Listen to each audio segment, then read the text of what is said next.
going to talk about overconfidence now. This is basically to be more confident than correct. So it's overconfident. To overestimate the accuracy of one's beliefs and judgments. And there's lots and lots of examples here for this. The book gives you Hitler invading Russia to test your knowledge of world history. Hitler had all of his focus, all of his military sort of pointing towards England at first in World War II, and had he kept it that way, possibly would have been able to overwhelm the British before the Americans could have built up enough of a force to be able to stop him. But he became very confident in his ability to take England with only half of his armies. So he decided it's time to move into Russia, and against the advice of his own generals, military generals, he decided to take half of his military force and attack Russia. And that proved to be the end of basically the German army, because they were fighting a two-front war against two humongous opponents in the English and the Americans on one side, and then the Russians on the other. And eventually it led to the Germans losing the World War II. U.S. invading Vietnam. There are a lot of people who really didn't think there would be much of a threat. We tend to be overconfident about our ideals. I think we thought we were going to move into Vietnam, and these people there were so, lost, I guess, and we were going to say the words democracy, and they were all going to hit themselves in the head, and boom, why didn't we think of that? And they were just going to change their ways of life, and it was going to be this easier process to do than what it turned out to be was a 10-year-long war where we just had, we won the battles and lost the war. We could never, you can't convert people their way of thinking just because you defeat them militarily. That's something we were overconfident about. And then stockbrokers is another example here. Stockbrokers are always, it's a world of overconfidence. You can't, for every time somebody says you should sell a stock, there's someone out there who's saying somebody else should buy the stock, because you can't sell if somebody else isn't betting that they should buy.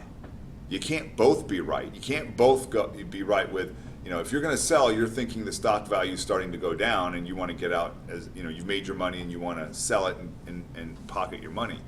Well, if someone's willing to buy it, they're looking at it as, well, I'm going to buy it at the price you're selling it at, and I think the stock price is going to go up and I'm going to make money. Can't both be right.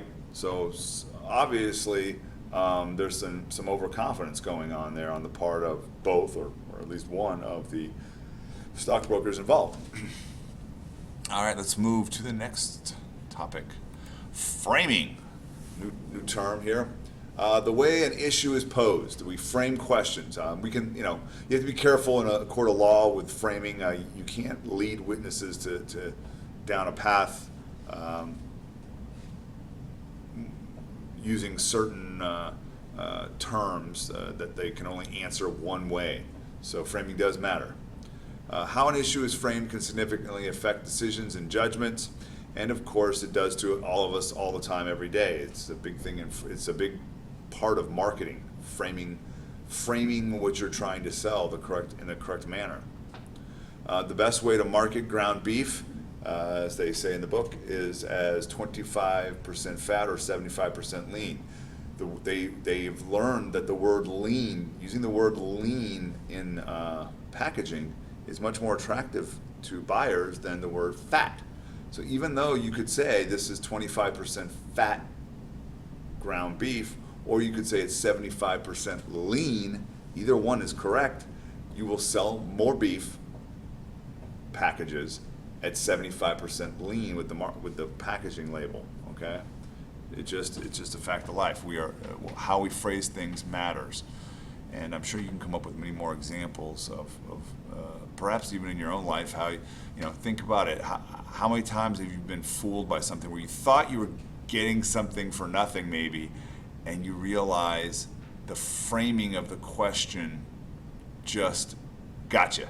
Oh, and that reminds me, I learned this the hard way in, oh man, what grade was I in? I think I was in 8th or 9th grade, and a carnival came to our town, and of course everybody loves a carnival. You got all those games, and I was at that age where those games were like challenging to me.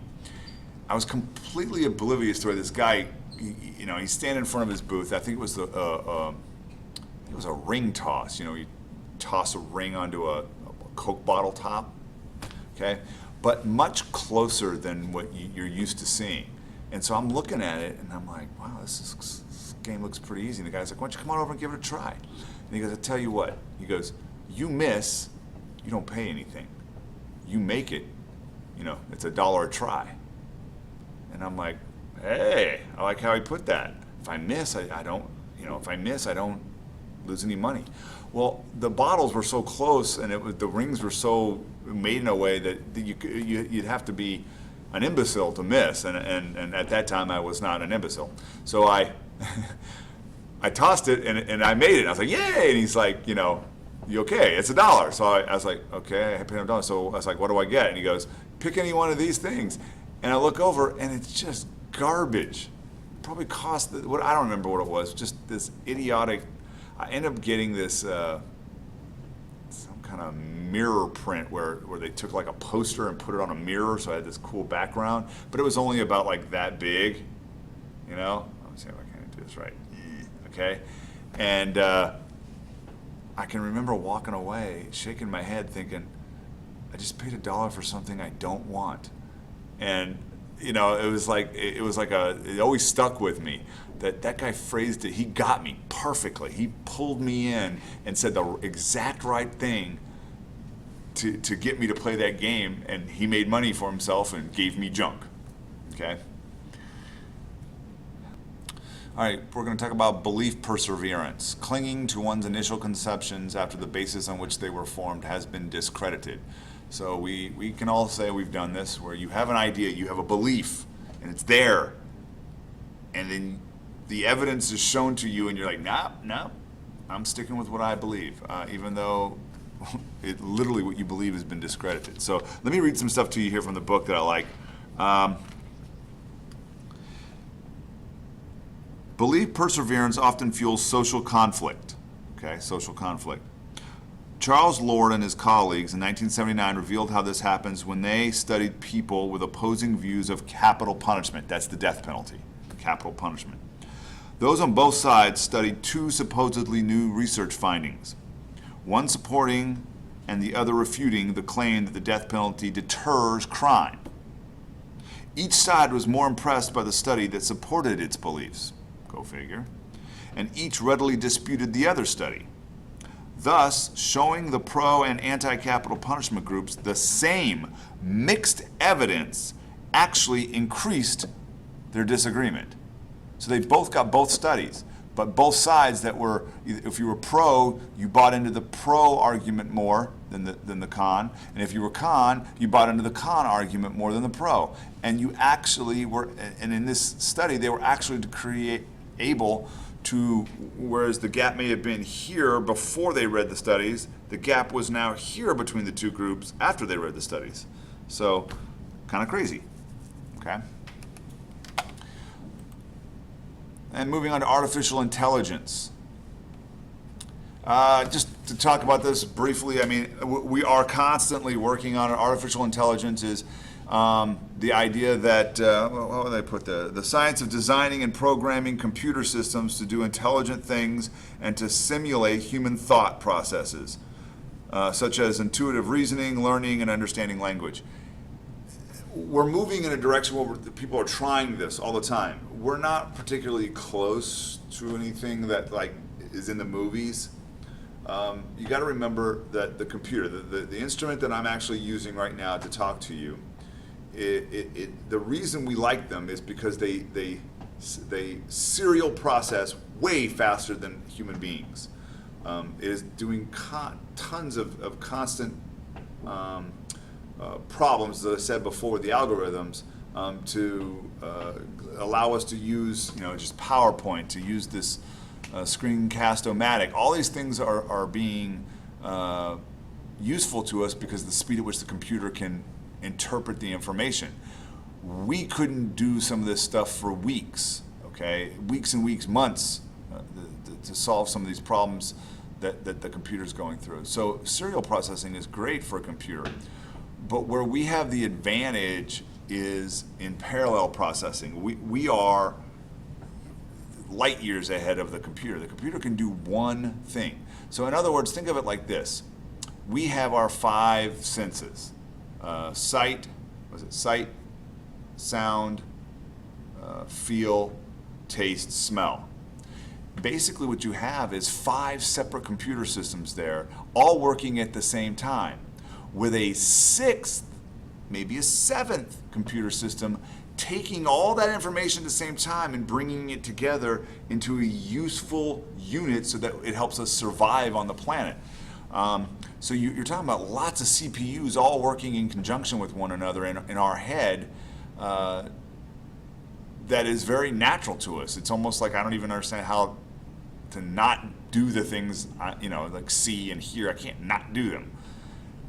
Trying to get computers to do all these things simultaneously is, we're not even close to being able to get them to do this. They have to, when you sit down and you start to try to design a robot that can sort of see the world the way we do, just seeing. I mean, you got to remember, we interpret form. What was that? No, it wasn't in this one. We see form, shape, outline, color, movement. All those things with just sight are all done instantaneously and combined into the vivid images we have of the world. A computer can't do all that. A CPU can do. You can put one CPU in to do one thing, and then trying to add those all together, of course, after a while, because the artificial intelligence of the computer you're doing it to could quickly become unruly in size, not to mention just the sheer magnitude of having that many systems needing to talk to one another in order to interpret the world. So I just wanted to give you a heads up that is definitely not something we're very close to. Now, there are some very basic robots like the Broombot or the iRobot thing, the vacuum, but it does a very simple thing. It goes around and sucks up stuff on the floor, and it's only on a hardwood floor that it can move around. Now, supposedly it does learn the outline of your house. Okay, great. But can it determine whether or not it should suck up some things?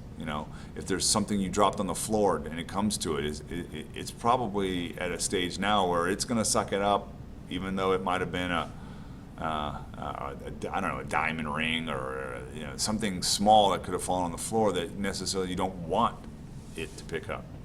So that's that. And we'll stop there for this one, and next we'll move into language.